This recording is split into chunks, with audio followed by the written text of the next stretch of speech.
चाहता हूँ। जब मैं रिटायर होने के करीब था तो मुझ पर भी वो खौफ तारी हुआ जो रिटायर होने वाले लोगों पर तारी हुआ करता है।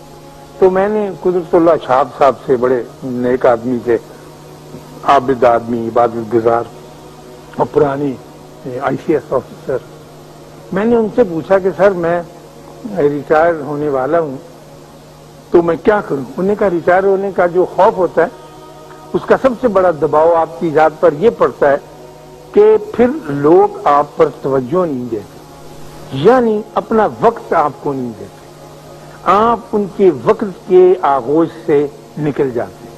फिर आप क्लब की मेंबरशिप अख्तियार करते हैं, गोल्फ खेलने लगते हैं, जोर लगाते हैं, नए दोस्त बने तो उनके साथ कोई ताल्लुक कायम होता है। तो वो उन्होंने कहने लगे इसका आसान सा नुस्खा ये है हम मुतवस्सिल दर्जे के लोगों का कि आप मस्जिद में जाकर नमाज पढ़ने लगे। मैंने कहा इसका क्या ताल्लुक, यानी मेरा रिटायरमेंट का और नमाज पढ़ने का, मैंने तो कभी नमाज पढ़ी नहीं थी लेकिन खैर उन्होंने फरमाया तो मैंने कहा जी पढ़ लूंगा। खैर कहने लगे नहीं मस्जिद में जाकर। तो जब मैं रिटायर हुआ और मैंने सोचा कि उन्होंने कहा है और ये बात मानी जानी चाहिए तो मैं मस्जिद में जाकर नमाज पढ़ने लगा, लेकिन असर की और मगरिब की, और कोई 2 महीने गुजर गए इस तरह। मुझे तो उसमें कोई अजीब बात नजर नहीं आई, लेकिन क्योंकि उन्होंने कहा था तो मैं उनकी बात मानता था। एक दिन मेरी बीवी ये बयान करती है, कहने लगी कि कुछ अजीबो गरीब किस्म के 4-5 आदमी जिनकी शक्लें मैंने पहले नहीं देखी थी, हाथ में छड़ियां लेकर दूसरे हाथ में तस्बीहें लटकाए हुए मेरे घर के दरवाजे पर आए और उन्होंने बेल बजाई। और जब मैं बाहर निकली तो कहने लगे कि अशफाक साहब खैरियत से हैं, ठीक है। उन्होंने कहा जी हाँ बिल्कुल ठीक है। कहने लगे उनसे मुलाकात नहीं। उन्होंने कहा जी वो इस्लामाबाद गए हुए हैं पिछले 6 दिन। कहने लगे अल्हम्दुलिल्लाह अल्हम्दुलिल्लाह, बस तबीयत ठीक, हमारी तसल्ली होगी। अच्छा बहन सलाम अलैकुम। कहने लगी वो कौन लोग? मैंने कहा वो मेरे नए दोस्त थे जो मस्जिद जाने की वजह से मेरे हल्के में शामिल हुए थे, क्योंकि मेरे पास तो इतने पैसे नहीं थे कि मैं किसी क्लब का मेंबर होके नई दोस्ती कर सकूं।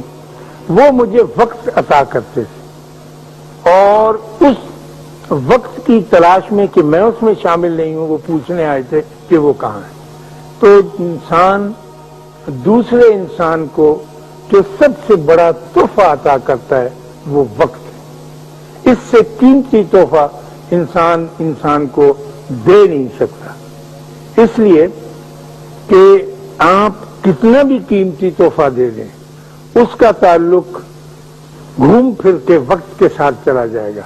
मसलन आप मुझे या मैं आपको निहायत खूबसूरत कीमती ओडी क्लोन 5000 रुपए वाला दूं, या आप मुझे कालीन का एक खूबसूरत टुकड़ा दें, या मेरे आर्टिस्ट बच्चे जो हैं एक बहुत कीमती पेंटिंग तोहफे के तौर पर दें, या और बेशुमार, या सोने का कंगन एक खातून को दिया जाए, या हीरे का एक टोटा, तो आप देखेंगे कि ये सारे तोहफे जो बज़ाहिर कीमती हैं और हकीकत में भी कीमती हैं, इनके पीछे वक्त ही कार फरमा है।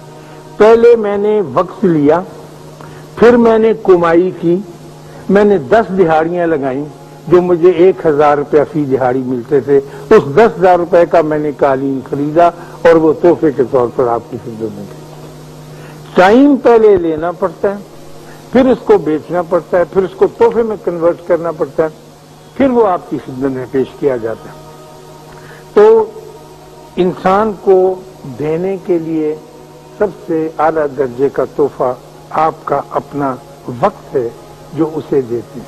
अक्सर ये हो जाता है जैसे आज इस प्रोग्राम के बाद मुझसे ये होगा और मैं मजबूर हूं ऐसा करने पर कि मैं अपना वक्त देने के बजाय उस शख्स को जो मेरी आस में और मेरी उम्मीद में अस्पताल के एक वार्ड में मौजूद है, मैं फूलों का एक गुलदस्ता भेज दूंगा। और वो उस गुलदस्ते की आस में नहीं होगा, वो मेरे वजूद, मेरे लम्स, मेरे टच के लिए इंतजार कर रहा होगा कि वो आए और मैं उससे बैठकर कुछ बातें करूं। डॉक्टर इसकी बहुत गौर बर्दाश्त कर रहे हैं, نرسیں اس پر پوری توجہ دے رہی ہیں اور اس کے گھر کے لوگ بھی ظاہر ہے اس کے ساتھ بہت اچھا برتاؤ کر رہے ہیں کیونکہ وہ بیمار ہے، لیکن ایک خاص کرسی پر اسے میرا انتظار ہے اور میں اس کے پاس اپنے وقت کا تحفہ لے کر ہی جا سکتا ہوں۔